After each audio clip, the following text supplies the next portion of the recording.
While we're eagerly awaiting the release of Tony Hawk's Pro Skater 3 and 4 Remastered as of March 2025, I thought I'd step back to the early 2000s and do retrospective reviews of the original two games. In this video, I'll be doing a retrospective on the PS2 version of Tony Hawk's Pro Skater 4, the game which removed the traditional 2-minute level timer and gave you unprecedented freedom to explore.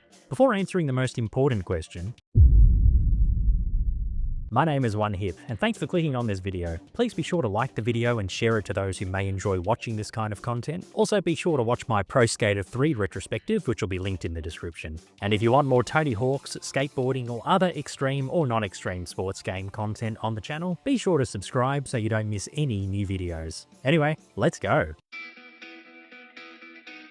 Tony Hawk's Pro Skater 4 was released on October 23, 2002 in the US on the original PlayStation, PlayStation 2, GameCube, Xbox, and Game Boy Advance. In 2003, Pro Skater 4 was also released on PC and Mac, and in 2004, a port for the Tapware Zodiac, a highly acclaimed but poorly sold mobile entertainment console, was also released. The game was developed by Neversoft and published by Activision under the short-lived O2 label. This was the second and final Tony Hawk's Pro Skater game to be released on that label. The PC and Mac versions were developed by Beenox and published by Aspyr. And for my gameplay footage for this video, I played the PS2 version of the game that I have the disc for through my PC via emulation with the program PCSX2, upscaled to 1440p. I'll put a link in the description if you want to download that one. Please note that you'll also need a PS2 copy of Pro Skater 4, either the original disc to copy onto your PC via your internal or external DVD burner, or by other ways that I can't mention here in order to emulate it. You'll also need to have the PS2 BIOS to run the game or any other PS2 game,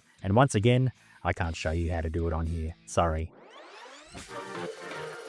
Performing tricks and combos in Pro Skater 4 is a huge improvement over Pro Skater 3. The controls are once again tight and very responsive, and it feels very fluid skating around. New abilities in this game include spine transfers, flatland tricks, leveling out from a ramp, lip trick extensions, a refinement of manual and grind extensions from Pro Skater 3, power slides, and skitching, which allows the skater to hang off the back of moving vehicles for faster traversal through the map and to gain more speed. And once again, like Pro Skater 3, you can't get off your board. Pro Skater 4 was the first installment in the series to completely remove the 2-minute timer to complete as many level goals as possible. Instead, you're able to freely explore the level and interact with NPCs to commence a goal to achieve. The use of NPCs has expanded since the last installment, with many of them you can interact with to give you a goal to accept and start right away. Timer lengths vary for each goal, ranging from about 10 seconds to nearly 5 minutes. You can also set a custom restart point and respawn where you choose whenever you want to, which is a nice touch. It's an absolute joy to be able to explore maps and practice lines and combos without the added pressure of doing all of this in under 2 minutes. The free roaming aspect of the franchise would become a staple in the series and would continue into future installments. To incorporate the new free roaming abilities in career mode, the levels are much larger than before, with plenty of areas to explore in each map and lots of secret areas and mini-games that you can unlock during exploration. There are 9 main levels in the game: College, San Francisco, which is absent from the GBA version of the game, Alcatraz, Kona, Shipyard, London, and Zoo, as well as 2 secret levels which you can use in-game cash to buy, Carnival and Chicago. The latter being originally from Matt Hoffman's Pro BMX 2, another Activision O2 title. The PlayStation 1 version does not have Zoo, but instead has The Sewers and Little Big World, most likely due to the lack of processing power to render many moving objects in the level, such as the animals in captivity.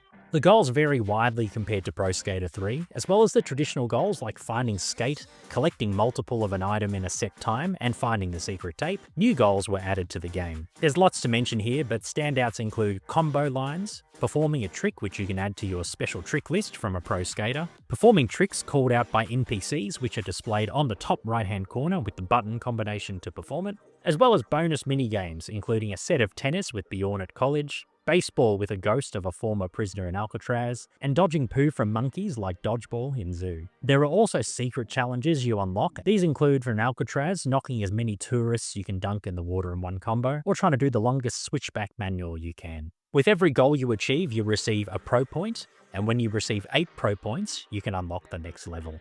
You also receive a stat point for every pro point you get, and these can be used just like previous installments to upgrade skills including ollie, rail balance, and speed, among others. Interestingly, the game gives you the option to unlock one of 2 levels with your pro points, so you can do your tour the way you want and in any order you wish to do the levels. Pro Skater 4 sees the return of earning cash from Pro Skater 2, which you can spend in the in-game skate shop on new decks, clothes, secret levels, cheats, and even secret skaters, which I'll get to later. You earn cash by completing goals and mini-games, as well as by collecting notes scattered throughout each level. I feel that the cash system is a lot more rewarding than just having things unlocked like in Pro Skater 3, and you're able to purchase in-game items at any time in career mode, provided that you have enough cash on hand. I also appreciate that the store is within the career mode menu, so you don't have to go out of career mode and go into the shop, which is a really nice touch. There are several modes for you to play in Pro Skater 4, including a revamped career mode, like I mentioned earlier, single session, where you try and get as many points as you can within 2 minutes, and free skate, where you can freely roam around the map without any goals. Pro Skater 4 introduced online play for the first time, provided that you had a broadband connection, with many online modes, including Score Challenge, Combo Mumbo, and Goal Attack. For obvious reasons, I wasn't able to review this mode. Creator Park returns as Build Park, with the ability to expand the size of your park and add even more assets than in Pro Skater 3 to it. It's a very nice upgrade, and it's a very popular mode in the game.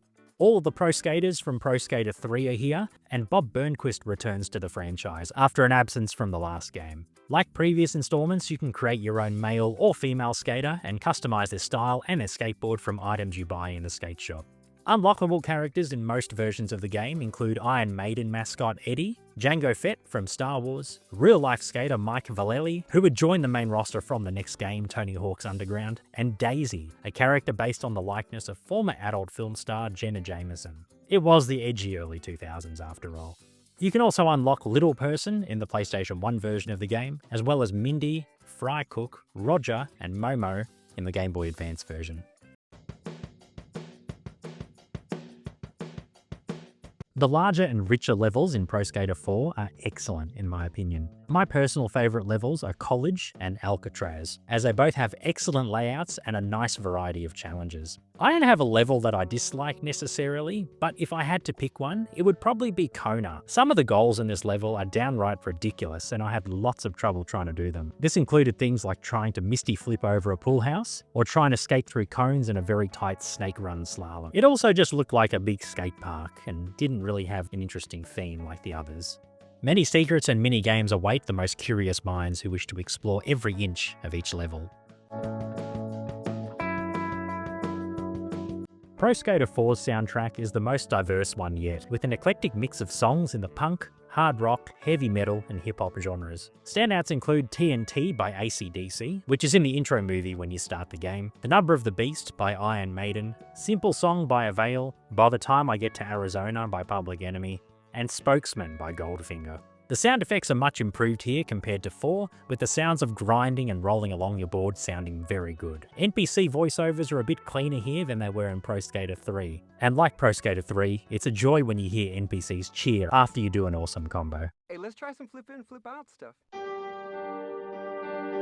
With the introduction of free roaming with career mode and bigger levels to accommodate this, new skills to increase combo scores, a diverse soundtrack, and a lot more improvements over Pro Skater 3, Tony Hawk's Pro Skater 4 is a fantastic addition to this long-running skateboarding franchise. The game laid the groundwork for free exploration and doing goals at your own pace, which would be refined from Tony Hawk's Underground and beyond. If you've been playing titles from Tony Hawk's Underground and further, and can accept that stuff like getting off the board isn't here, you'll have a fun time. And the game definitely holds up in the modern era. Like Pro Skater 3, the GameCube and PC versions are considered the best ports of the game. However, it might be much easier and cheaper to get the PS2 version secondhand, as there were more titles sold on that platform. The controls are once again tight and responsive, the levels are very fun to explore, the Creator Skater and Park modes are improved, the unlockable characters are diverse and will probably never be seen again in the franchise due to licensing and, let's just say, changing societal standards. And the soundtrack is the most eclectic eclectic it's been compared to previous installments in the series. If you are curious to see the game in its original form before the remasters drop in July 2025, or if you want to relive those memories you may have playing this in the 2000s, then I highly recommend trying it out. Especially emulated and upscaled via PCSX2 for PC, which I reviewed the game on, and once again, there will be a link in the description for how to download it.